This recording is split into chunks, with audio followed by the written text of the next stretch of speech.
Hello, everybody, and welcome back to another episode of the Five Door Media Podcast, Season 5. This season, we are talking all about money. We're talking about the money side of cleaning businesses, profits, cash flow, pricing, owner pay, everything you need to run a healthy cleaning company, not just chase revenue.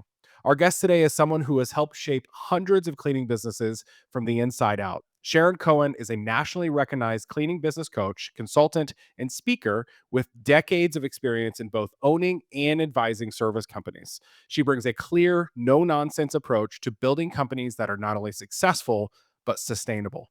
In this episode, we're going to be digging into the financial habits that separate struggling businesses from profitable ones, how to price for real margins, and what cleaning business owners must know if they want to run their companies like true CEOs, not just cleaners with teams. Sharon, welcome to the show. We're so excited to have you here. Oh, thank you. It's so good to be here. I've been hoping to get a chance to get on your show. It's very popular and lots of great information comes from what you do. So we I appreciate it in appreciate the that. industry. It's really great. Absolutely. No, that's so nice to hear. Thank you for being here. So let's set the financial baseline with our first topic I want to talk about today. You've obviously worked with cleaning business owners across the country in Yeah. your career. What are the most common financial blind spots that you see owners like holding owners back in this industry? Well, one of them is that, and I used to teach school right out of college, and I came in contact with a lot of students who didn't like math. If they didn't Mm, like math in school, they probably don't like math now.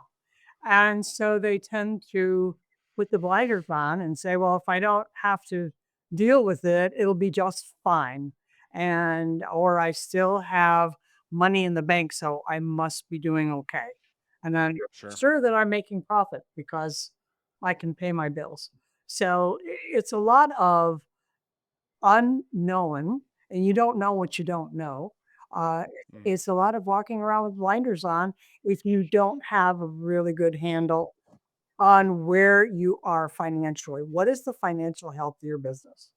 It's critical to surviving. That's so true that sometimes the barrier is just simply math, and you're concerned about maybe you go back to school and you think like, "Well, I didn't get good grades in math Yeah, class. I did great in other classes, but maybe not math. yeah. So I definitely am not capable of running a company's financials," which we've talked a lot about in this season. Just the idea of like the right mindset is such a big factor and being in a good financial business or setting for a company. I mean, like I said, you've worked with tons of companies through your career, helped cleaning companies, really get to a tip top shape. Um, do you have some stories? And you don't have to say Well, names, but just anybody you remember where like their financials and being organized is what was holding them back, and yeah. then what they were able to do afterwards? I have one that's just recent, not long ago, a young man, and his estimating. I started looking at some of the estimates he's doing, and said, "How are you figuring this out? This doesn't. It doesn't make sense. We're not, and nothing's adding up here." So the formula he was using was way off. So we took a look Mm, at that and we redid. And after my second month of coaching with him, he said, "Oh my gosh, I can't believe just the one change we made in the formula because he wasn't doing it correctly." He said, I'm making so much more money. I'm so comfortable. You wow. paid for yourself." He said, "Well, thank you very much." But thus, just making small tweaks, small changes, understanding the basic math again, and I go back to that, and it's not difficult. People should not be afraid of it. It's knowing how to estimate, how to review your numbers, what your true costs are. And one of Mm, the biggest things I find that's alarming since the surge of social media and how everyone's lives revolves around it. I see so many times in cleaning groups on Facebook. How do I price mm, this? Should I? What should I charge for this? I'm going to charge this. Does that sound right? Going into a group, while it can help you, most of the time it does not. because the people answering that question, they don't know what your expenses are. They don't know what Yeah. your rent is. They don't know what you're paying people. They don't know what your market is like. They don't know what your insurance costs. They have no idea about what you need to put into your number for pricing.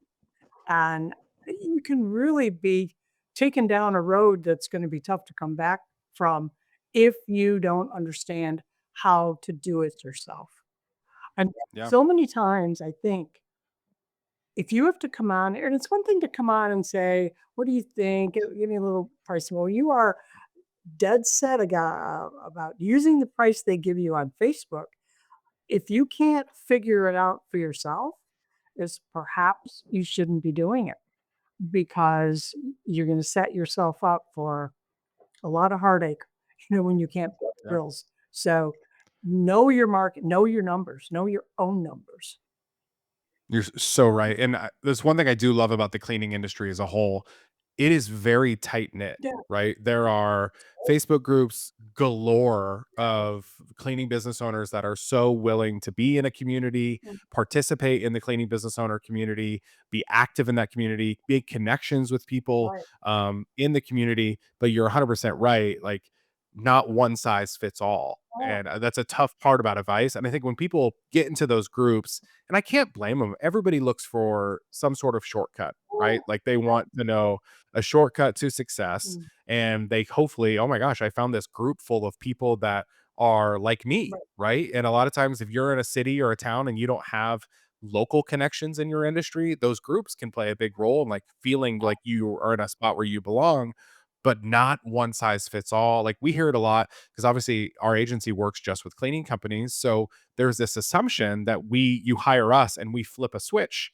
And just because we know your industry well, everything's just going to start performing extremely well. Yeah. But what we're seeing is just because we work with cleaning companies, just like yours, maybe Mhm, that you're listening or watching like this, every single client has a unique thing that another one doesn't. mhm, Every city has a different challenge that another city doesn't. mhm, Every market and demographic has a city or as a variable that's mhm. different than another company too. So not everybody is the same. And that's such good advice because I think when people get onto those groups, like they're looking for that shortcut, Right.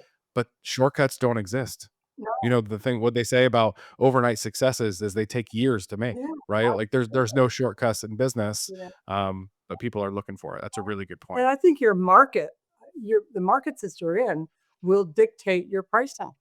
It you will know Yeah. if you start, let's say you're charging $60 an hour, a residential service today. Um, you may get a lot of turndowns and you may say no, no, no. You'll understand then your market isn't ready. You either haven't sold the value Mm, or you're above what your market will bear. So then you bring it down a little. Same way if you're getting a lot of yeses at $60, you yeah. probably could be charging more. So, let your market really help guide you about that. Um, what it will be. Dollar vote, right? Yeah, Isn't that what they call it? yeah, Yeah. yeah. Well, speaking of pricing, I think in this season we've been talking about how to price a lot, in the Mhm, finances of a cleaning business. And we're finding that too many owners, they price maybe emotionally, or maybe they're just based on what their competitors are mhm. charging, right? Maybe they find out what their competitors are charging. How should cleaning businesses really approach pricing? If they want to protect their margins, and competition is a big part of this. But like you said, it's tough when everybody's costs are different. But like, how should business owners approach this idea to pricing, and what's a sweet spot way for them to figure out what should be with their pricing for their company? Well, first and foremost, they have to know what their expenses are. They should know how to read a profit and loss statement, but we can save that for later. Once they understand that and they know what their overhead costs are, their fixed costs, and then they have to understand what their labor costs are and the Mm, taxes that go with those. So they have to take all of those into consideration.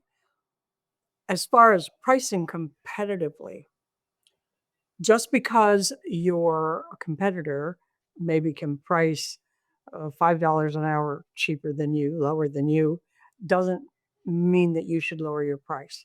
Your price is what your price is. That's the Mm, price you need to make a profit and to survive. Now, your job then is to sell the value you bring for that price. But if you start competing on price, it's a race to the bottom because there will always be someone who charges less than you. No matter what town you're in, what market you're in, somebody's going to be cheaper than you. And if you try to enter that race to the bottom to be the lowest guy, you won't be here next year. So, yeah. approaching it from knowing what you need to make a profit and stay in business and pay your people, well, that's your price. And you really can't discount it because the guy down the street's discounting it.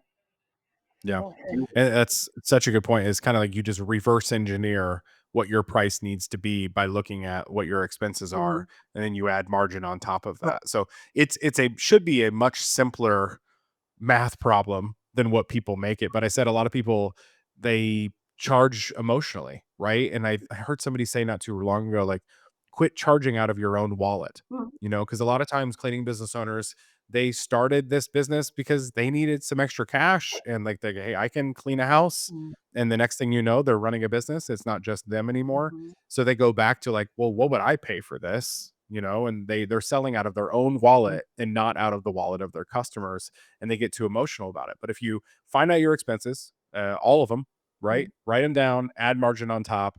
There's your cost, Mhm. right? And like Mhm. that's the easiest way to do it. And What are my or sorry, go ahead. my CPA when I first started in the business, and I bought my business. It had 6 employees at the time.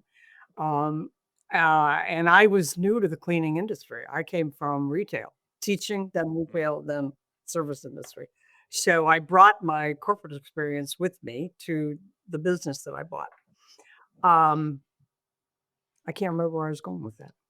Uh, one of the things that we want to make sure that you do is keep the pricing so that it reflects the value that you bring, and that's a big word. I keep using it over and over, but it's so true that when you believe in the price and your people believe in the price, you you're going to do well. You can't have someone handling your phones and giving quotes over the phone who thinks you're charging too much money, and that Mm, happens all the time in an office. You have an office person answering the phone and giving quotes and really not believing in yeah. that price. Because they would not pay it out of their own pocket. So Season 1 of this podcast was on sales, and we talked a lot about like who should be the actual person mhm, giving these quotes. mhm. And I think it was Libby Delucian said she keeps her salespeople far away from the people in the office that are hearing complaints from customers. Ah, They should like a salesperson should never hear mhm, complaints from mhm. customers because then they'll start questioning like, what am I selling? Yeah, Right. uh-huh. It's very Yeah, good interesting. one. So that's pricing. What are some of the most underestimated costs in this industry? Like I said, a lot of times cleaning business owners, they kind of start cleaning a few homes and the next thing they know is, oh my gosh, I'm running a cleaning company at this Mhm. point. What are some costs that are sneaky that people wouldn't expect to come up and they're underestimating them from the beginning? Well, insurance costs for one, Mm, workers' comp and the general liability insurance. That's one. The cost of supplies can become out of control quickly when you have cleaners who are putting together, if you use concentrates, which every business should be using concentrates. So if when they use concentrates and the cleaners, go glug glug glug glug, and you're losing tons of money. It's creep. It really creep. It just gets away from me. I think supply creep is really very serious. that's the So thing, yeah. you really need it should run about 3% of your sales. So that's a benchmark in the industry. If you look at your profit and loss statement and see where your percentage is, you really don't want it to go over 3% um, for supply costs. So that's one. Advertising, I'm a big fan of spending money on advertising. My accountant always went crazy. But we got the business in return. So it was my thing that can get away from you. Labor, obviously, number one, Mm. that can go crazy. They say there's a saying where the cleaners say, "Well, it's just 5 minutes. We just stayed 5 minutes longer," and you scale that 5 minutes times 10 cleaners times 30 ounces a week, and now you're talking some money that just was 5 minutes. So, I had a boss in the past tell me nothing in the world only takes 5 minutes, yes, true. right? That nothing only takes 5 minutes, so it's just an excuse we use, but Yeah. nothing actually only takes 5 minutes. I think one of the biggest, because labor is our biggest cost. So, one of the most important things is keeping a close budget on your labor time and your labor hours. And that again, that 5 minutes can really get out of control when you've got just three or two or three people that can't somehow meet the time requirements for a job, if that's the way your operation is set up, um, Sure. that can hurt you badly. So watching that Makes sense. important. uh Doing some research on you before this episode, I know you teach the importance of systems and tracking a lot. And what financial KPIs do you think every cleaning business owner should be tracking, should be having a system for Oh tracking wow! or monitoring, How many hours maybe on do a we have? weekly Yeah, monthly or quarterly basis? Like, yeah. how would you break that down, and how to build like systems and rhythms on what numbers to be checking when? Okay. I think the most important, the Mac Daddy of all reporting is the profit and loss statement. To me, that is the one that you live by. And I recommend for a new business that it's looked at, it's checked weekly. Once you get beyond maybe a year in business or so, 6 months, you can go to monthly, but it should never go longer than a monthly check on your company. When there is an error or a problem, and if you don't check that profit and loss statement every month, Mhm. you're never going to find it. And now it's turned into a mountain, and it's really a difficult problem to fix and undo if you catch it early. I believe also in looking at the detail report of that profit and loss statement, clicking on those line items. I found one looking at a customer's the other day, a client of mine that a number that just jumped out at me. And I took a look at the detail report to see where that money was going. And we found what it was, and he's put a stop to it. But it shouldn't Mhm. money should not even be found. So the profit and loss statement. I feel your customer turn rate, your employee turn rate, Mm. new customers, your closing rate for customers. Okay, many businesses still do in-home estimates. Their closing rate is much higher than the closing rate of digital and phone sales. And that goes against, what a lot of people do, just phone and digital, and that's great. But the closing rate is significantly higher when you do in-home. Watching the closing rate Yeah. at your company and what you're doing. You're We just signed a client, and they're as of right now, and this is the first time they've really invested in marketing, so we'll see how this becomes scalable, Mhm. but they are doing all in-home Oh, quotes wow. still. Okay. And they have an 80 to 85% close rate That's on yeah. in-home quotes. But like I said, I'm getting nervous if we're going to be sending them 100 plus new leads a month, Yeah. through their marketing, how scalable that is. Yeah. And we're working on that process with them. Maybe it's more staff or, things like that. But I mean, 80 to 85% close rate is astonishing, Mhm. right? So it's hard to argue with that. Yeah. Yeah. Let's go back to that person we were talking about in the beginning, someone who maybe wasn't good at math in school, or Mhm. they wouldn't call themselves a numbers person. Right. How do you recommend that they build this financial rhythm? If they're just really hard on themselves, thinking like, oh, that's not me. Like, that's not the kind of person I am. Mhm. How do they build that rhythm to be Well, looking at their financials and looking at them in the right way? uh a couple of options. One is to have someone sit down with them and teach them how to do it, and that show them that it is not hard. It can be learned. The other is to have someone else in their company do it, or a CPA or an accountant who they've hired to do their books, have that person do it. It At the end of the day, it doesn't matter who does it, just so somebody in the company is watching the Sure. numbers, preferably the owner. But it can be done. It can be learned. It's not that difficult, and I would suggest that once you get into the numbers and you see the numbers change by what you do, and Yeah. you've caused this change, and you've brought in this sales, and you've tightened up these expenses, once you feel that satisfaction, you become addicted to them. I, you know, Yeah. so I want to see, what did I do? I want to see my numbers. I want to see my P and L, and they get excited about it. And I know it's kind of goofy, Becomes a game, but right? Like that becomes the new game of business. Yeah. can I do it? Um, Damon John, the Shark Tank gentleman, said Yeah. once quoted, "If you don't know the financial health of your business, you are doomed to fail."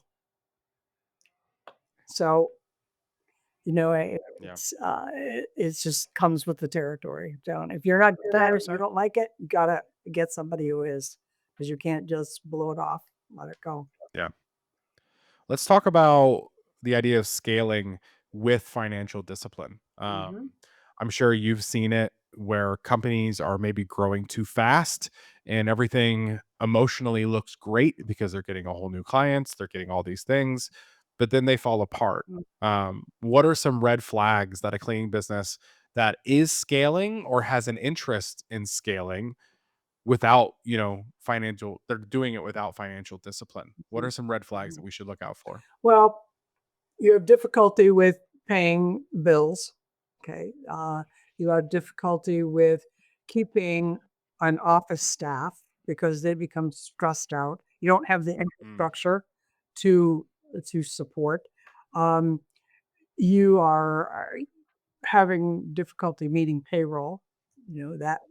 That's always, and that's happened to everybody, whether you're scaling or not. Everybody goes sure. through a time with that, where you're checking that bank account every day to make sure the money is in there. Um, some of those things, you start getting complaints because you're understaffed, because you're not structurally sound. I think structurally sound is the most important thing when you're scaling. But then from a financial standpoint, you've got to be even more on top of where you are every week, Mm, every day. Receivables, if you carry receivables in your business, making sure that they are up to date and on time, and you don't have any laggers, because once you get past 60 days, your chance of collecting money owed you, pennies on the dollar. So that money is gone. So gotcha. monitoring those receivables and payables every week, doing a cash flow estimate for what your coming up payables are Yeah. a month in advance. That's that will help. Gotcha. Love that. And then let's talk about the idea of people reinvesting back in the company for growth, but all at the same time protecting that cash flow and ensuring that they're still paying themselves. I think people get stuck into that when we're talking about growing and scaling, and we want to keep reinvesting back in the business, whether it's new equipment in this industry or whether it's more people or new staff, or maybe in marketing as well, Mm. like reinvesting in marketing. How do you make those right decisions on when it's right time to reinvest cash, but also still protect that bank account, still protect the cash flow that's coming in? Well, you have to have a business plan, or a financial plan, and a financial budget, first of all. If you have a budget, you have for the year, which right now, by the way, is the time to start on your budgets for 2026. It's not too Mhm. early. So get those in place. And if you have the proposed growth that you're planning, your expenses will match that as you plan for the year. You'll plan for those expenses. I think a budget is fluid and it changes. It's a living document. So as the year goes, if your projections are not coming true and not happening, you have to pull back on your investment. But if you are skyrocketing and taking off, then you'll add money. You'll add your reinvestment back in. But it really is dependent on the trend in the business and what's happening. And again, that's why it's important to monitor those numbers weekly and monthly and know where you are and say, I'm closing these deals. And, I can give you an interesting little story about that. I do a lot with residentials who want to add commercial to their commercial Mm, work. yep. Okay. So I do a lot with that. So many times residential clients get an opportunity to bid something that might be a large account. Uh, I had one not too long ago that had an opportunity to build on a 4 building school. Okay, sounded great to her. Didn't do much commercial, a couple little offices. Mm, She wanted this school. So it was going to be great. And look at all this revenue that's going to come in. And it's going to double my volume and on and on. So we sat down and had a come to Jesus meeting because he talked about the fact that she wasn't going to get paid if she had this account. And let's just say for a number, it was $10,000 a month. I don't remember what it was, but sure. so her payroll on that was going to be $5,000 a month. It was going to be 30 to 45 days before she would collect her first paycheck. It's not like residential. So here's where scaling and financials come into play. Yeah. So what does she have saved that can cover that payroll? What does she have saved that can cover all the new equipment she's going to need? Um, what about the increases in insurance she needs? So looking at the Yeah. cost as you scale, she had a rude awakening and said, I don't have that money set aside. And said, well, until you do, somebody's got to pay for that. So unless you can get it from a bank, this you need to pass. This is not the right thing for you today. Maybe in 6 months, but not today. Yeah, and that's a hard thing for an owner to acknowledge or turn down, isn't it? Yeah, But a lot of times that's due to we are focused so much more on revenue than profit. yeah, And what's the saying? Revenue is for vanity, profit is for sanity. yes, You could have all the revenue in the world, but there's no profit attached to it. You're going to drive yourself crazy yeah, and drive yourself out of business too. So absolutely. hard thing to turn down. Yeah. Well, yeah, Let's talk about. Or sorry, go ahead. Yeah, no, it's true. yeah. Um, Let's talk about preparing for an exit, which it sounds like in your cleaning business, you bought a cleaning business to Mhm. get started. So you know the reverse side of this. I'm not knowing your full story, but I don't know if you Yeah, sold that business I as well. sold, I Yeah. Okay. So yeah. mhm, So preparing for an exit, what selling or stepping back, you coach owners mhm, obviously who probably want to step back or prepare their company for sale. What makes a cleaning business sellable in your eyes? And great financial habits helped get it there. mhm. Okay, Like what are buyers looking for? okay. So buyers will pay top dollar for a turnkey operation, something that they don't have to go in and clean up. If they have to clean up a mess, whether it's books or people or customers or whatever, and they really want your business, they're going to, it's going to be a distress sale. They're going to offer you much less money. In many cases, your business is going to be the biggest asset you have in your life. So, my my advice always for a new owner is from the first day you buy your business, that's the day you are preparing to sell it. And something that a prospective buyer can walk in in a not very long period of time know what to do in your business. Sure. You have something tangible to sell.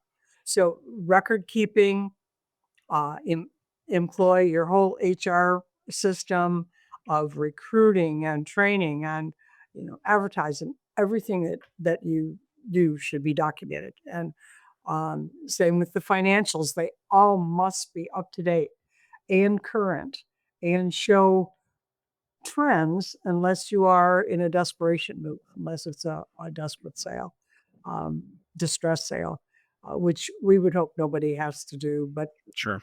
Yeah. it happens. But again, this is a huge asset and you have to treat it as such. You treat it Mhm. like a home, take care of it. And your, Gotta take care of it. your, your records, everything is up to date. And you filed all of your taxes. Um, if you don't have a CPA or an accountant, you should be sure you get one and engage services. You won't be sorry. You don't want to spend all of your career in your business looking over your shoulder at the IRS to make sure you've done the right thing. So do it Preach. the right way. Yeah. How far in advance, if someone's interested, like that's where they see themselves going, is like selling their company. How far in advance should they like really get their act together when it comes to their systems, their books, even Mhm, like their leadership team in order? mhm. How far in advance should they be planning for that? Typically 3 years because that's what's asked for is 3 year Okay. marker. Typically, some want to go back further, but 3 years would be suitable to get Makes sense. everything is in line. The flip side of this, are they comparable? If somebody's looking to buy a cleaning business, what due diligences are like non-negotiables for you? Like these matter. You have to look at this. You have to look at this. Are they the exact opposite of what you should be preparing for if you're selling, or what are some differences I there? think the major difference is the branding on the reputation of the company uh, Mm, in the marketplace. That's hard to fix. Even when you advertise new management, new owners, people just they don't pay attention to that. And so, if the company doesn't have a solid, good reputation, a good standing in the community, it would be a no go for me. I'm not going to. How would you measure that? That's a harder thing to measure, right? What are Um, some things you could yeah, do to measure that? you would have to get involved you have to be involved in the community, going to the of commerce meetings, conversations, look at their ads, you drive past their place of business, maybe hire them to clean your home, and Yeah. what That's it's yeah, all about. that's one of those things like, "Oh, yeah, why would I not do that?" Yeah, Like, see what it'd be like from the customer's yeah. end. Yeah, Yeah. So, and word gets around town. I mean, in community sure, circles and business circles, who to stay away from and who's got the good reputation and who doesn't. So sure. we do. And I look at the reviews. And Mm. of course, social media gives us everything we ever wanted to know about anybody. So, To a fault yes, sometimes. Yeah, yeah. And not exactly. always Yeah, true. Not always true. So, yeah. Interesting, yeah, that'd be super good ideas. As a coach, I'm guessing, and we talked about this a little bit earlier, but like you deal with the mindset of the business owner as much as a car mechanic deals with oil, right? It's probably a very big part of what you do in your coaching and your consulting. How do you help owners shift their mindsets from being cleaners to becoming like true business leaders? mm, What is that process a like? great And how have you question. seen success from that? Mhm. Well, the first thing I do is recommend that they read the 1 Minute Manager. That's like Mm, prescribed reading for my clients. That it really talks about that mindset, and it really talks how you have to change hats. Some people can't make the switch, but most do. But you really have to look at the big picture. You have to have the ability to say, I may not be I am probably the best cleaner I know, but if I'm not necessarily the best business manager owner yet, but I can learn that. But I have to let go of the fact that everyone isn't going to clean like me. It's not probably going to be perfect every time, and that's okay. It's really okay that I can teach what I can teach. I have to learn what I have to learn, But then the ways part that the cleaners have to clean and I have to manage the business. It's a it's a big leap for many people that they just Yeah. and those who aren't successful at it just can't they can't. They are they're controlling some of them. They are over involved and they have a difficult time. But I would say the majority make it. 1 Minute Manager is the perfect book to start. Love that. Very cool. Yeah. And let's go back to that person who's just, which I'm guessing people listening to this season of this podcast, there's going to be a lot of these people, but people that are just overwhelmed by the number side of their business. Mhm. Um, where would you tell them to start? Because I think that's where we get, I think it's called like decision paralysis, Yeah. or just we get paralyzed in the moment of, or do I start with this? Do I start with expenses? Do I start Mhm. with profit? Do I start with pricing? Like Mhm. there's so many little subcategories to finances in a business. Mhm. Where is the best place for that person who's overwhelmed by all of it to start? I would suggest that they start with the pricing, Okay. and to because that's going to be the most. Yeah, that'll have the biggest impact on their bottom line. Making sure that pricing is spot on you're making money on every job that Making the right money. they Yeah. have money on every job. And get some professional help. If find a coach. If it's me or anyone else, get some coaching help with that. See your accountant or your CPA. Many will teach you there. There are business schools all over the country that you can take a class, Sure. business Yeah. craft, whatever it is, and there's tons of webinars. I have a program called Understanding Financials. Every coach I think out there in the industry has got something on financials that can help you learn. And call one of us. One of us will be glad to help. Sure. So just go to a Facebook group, right, and ask questions Oh yeah, there. You should be able to get all your answers yeah. there. They'll That's tell you the how best much source. to charge. Yeah, yeah, yeah. Yeah, exactly. Yeah, yeah, love it. Hey, well, thank you so much. This season, we've been ending every episode with a fun little question, an elevator speech. You have 60 seconds with a cleaning business owner, right? Oh So you have wow. 60 seconds in this elevator with a cleaning business owner who's hustling hard, but not seeing the profit that they should be or that they expected to see. Mhm. What would you say to them? I 60 seconds, I shoot. would say, first of all, there's a way to fix this. It's not permanent. You're not going to die from it, but we can fix it. So we just need to sit down and methodically go through the system of what your numbers look like and how to price, how to control your numbers and your expenses, look at your labor, and look at how to price. And Gotcha.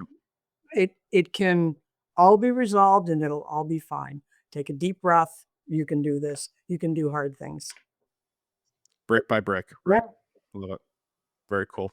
Hey, Sharon, thank you so much for being a part of this conversation today. Really appreciate you taking the time to add value to our audience here, and share really powerful and practical information. So I appreciate that. Before we go, where can listeners maybe connect with you or learn more about your coaching programs? Okay, they can go to my website, cleaningbusinessconsultinggroup.com. It's a long one. They can Google me and they'll find it.